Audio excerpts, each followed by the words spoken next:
अगर आपको हमारी वीडियो पसंद आए तो उसे लाइक, शेयर और सब्सक्राइब जरूर करें। नमस्कार दोस्तों, मैं श्याम वशिष्ठ और आप देख रहे हैं पीआर खोज।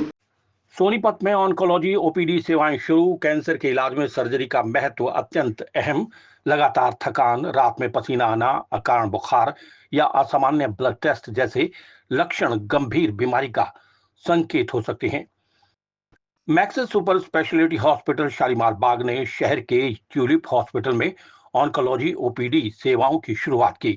इस दौरान मैक्स हॉस्पिटल के doctor Kumardeep Datta Chaudhary, doctor Anadi Pachauri, doctor Amrita Ramaswamy व ट्यूलिप हॉस्पिटल के directors doctor Anurag Arora, doctor Anupama Sethi Arora भी मौजूद रहे। डॉक्टर कुमारदीप दत्ता चौधरी ने कहा कि इन ओपीडी सेवाओं की शुरुआत सोनीपत के स्वास्थ्य सेवाओं के लिए एक बड़ी उपलब्धि है।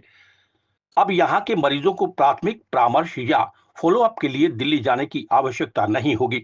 कैंसर का समय पर पता चलना सफल इलाज की नींव है, जिससे मरीज बेहतर परिणाम के साथ स्वस्थ हो सकते हैं।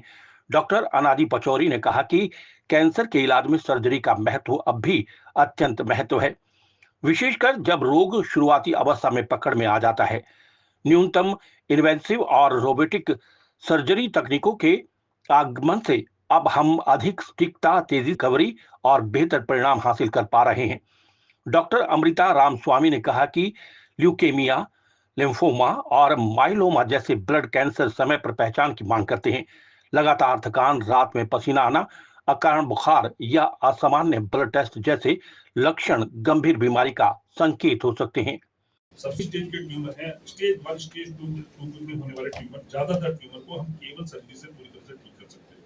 अब जो टाइप ऑफ सर्जरी प्रकार है, तो ये डिपेंड करता है। टाइप का मतलब होता है कि आप उसमें कौन से बॉडी का हिस्से में हुआ। उसके लिए हम जो टेक्निक्स की अगर बात करेंगे तो ओपन सर्जरी कर सकते हैं, लैप्रोस्कोपिक सर्जरी कर सकते हैं, रोबोटिक सर्जरी आज करते हैं। इसके अलावा भी बहुत सारे एडवांसेस आ गए हैं आजकल, इमेज गाइड्स टेक्नोलॉजीज हैं, कई तरह से सर्जरी कर सकते हैं। बट डिपेंड करता है कौन सा ऑर्गन इन्वॉल्व है और उसके लिए हमारी किस तरह की सर्जरी होगा।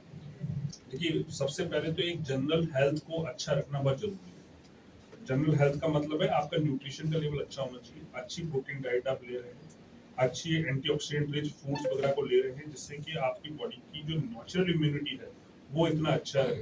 ठीक है, बाकी इसके अलावा कुछ सप्लीमेंटेशंस की जरूरत पड़ती है, जो कि यूजुअली सर्जरी के साथ या उसके बाद में टाइप ऑफ ट्रीटमेंट कीमोथेरेपी के साथ में हम लोग ऑलरेडी एडवाइस करते हैं पेशेंट्स को कि ये सारे सप्लीमेंट आप लीजिए, ताकि आपकी बॉडी की इम्यूनिटी और न्यूट्रिशन लेवल ऐसा रहे कि आप पूरी तरह से जो ट्रीटमेंट है उसको आप झेल सके, पूरी तरह से ठीक हो सके। कैंसर कहीं भी हो सकता है बॉडी में, जो हमने बताया, और 100 से ऊपर तरह के कैंसर अभी तक नोन है। 100 से ऊपर मोस्ट कॉमन कैंसर अगर हम बात करें, जैसे हमने बताया, नहीं बताया, अगर मेल्स हैं तो अगर फीमेल है तो ब्रेस्ट में कैंसर सबसे कॉमन है, और मेल्स में सबसे कॉमन कैंसर चेस्ट में, जिसे लंग में जिसे कहते हैं। तो अगर हम इस चीज़ को ध्यान रखें, अगर हम फीमेल पेशेंट है तो मोस्ट कॉमन कैंसर ब्रेस्ट है, अगर मेल पेशेंट है तो मोस्ट कॉमन कैंसर लंग का होने वाला है। दूसरा इंपॉर्टेंट चीज़ जो है कि जैसे हमने बताया कि ऊपर से नीचे तक, फिर भी मोस्ट कॉमन अगर हम यहाँ चलेंगे तो ओरल कैविटी, ठीक है, इसके बाद हमारा लंग्स, ठीक है, उसके बाद हमारा स्टमक, पेट, और नीचे प्रोस्टेट और फीमेल जेनिटल ऑर्गन्स, ऊपर से तक इनके कैंसर 5 ज़्यादा होते हैं। कैंसर की शुरुआती लक्षण जैसे नॉर्मल जो है कॉमन कैंसर से लंग कैंसर, ब्रेस्ट कैंसर। तो लंग कैंसर में जैसे खांसी हो सकता है, चेस्ट पेन हो सकता है, मतलब थूक के साथ खून आ सकता है, सांस की दिक्कत हो सकता है, सांस फूल सकता है। एंड एक सिम्टम होता है बहुत ही अनरिलेटेड है, लोगों को लग सकता है कि इसके साथ कोई कैंसर के साथ कोई रिलेशन नहीं है, बट बहुत ही इंपॉर्टेंट सिम्टम है, वो है अनएक्सप्लेन्ड वेट लॉस। मतलब आप कोई भी पेशेंट, कोई भी बंदा कोई डाइटिंग नहीं कर रहा है, खाना वाना ठीक है, बट वेट लॉस हो रहा है, तो वो भी एक कैंसर का सिम्टम हो सकता है। ठीक है, तो इस तरह का भी सिम्टम्स जो है उसको नजरअंदाज नहीं करना चाहिए। पीआर खोज के लिए रणबीर रोहिला के साथ श्याम वशिष्ठ।